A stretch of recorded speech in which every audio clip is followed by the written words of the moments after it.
Grupo sa mga vendor sa Carbon ng Noise Barrage isip protesta sa pagpabalhin nila sa temporaryong pwesto samtang nagpadayon pa ang pag-ugmad sa redevelopment sa merkado sa Carbon. Ano ang report?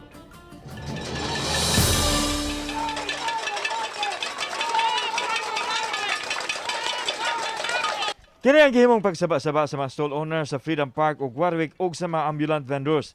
Pagpakita kini silang pagsupak sa nagpadayong redevelopment sa Carbon. Nagdumili sila sa pagpalhin sa interim market ang gitaniyag kanilang temporaryong pwesto samtang nagpadayon pa ang pag-ugmad sa bag-ong merkado. Alang kanila, gamay ra kuno ang gihatag nga pwesto og delikado sam kay nagpadayon pa man ang trabaho. Gawas pa wa kuno mahuman ang kaso. Ibalhin ni dito sa bibradong publiko. Oh. Mo na protesta mi. Oh, amin tinda ron. Strike mi ron. Dili ni oyon sa pag-privatize. Dili ni mo oyon mo balhin dito sa interim.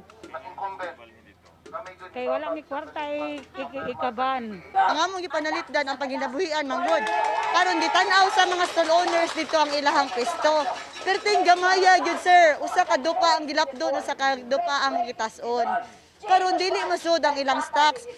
Samtang gitagsa-tagsa sa pagtubag ni Raquel Arce, ang market administrator nga ang mga yungo sa mga vendors.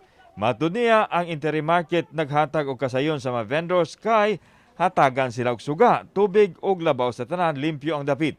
Dili man sama kadako sa kasamtangang dapit nga ginindahan sa mga vendors apan igo na kini nga katindahan sa mga produkto.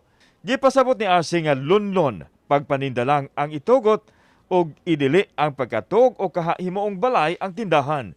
Ang space nga gi-provide are those for vending. Yes, gamay ra gyud ang space para sa imuhang katulganan o puy-anan.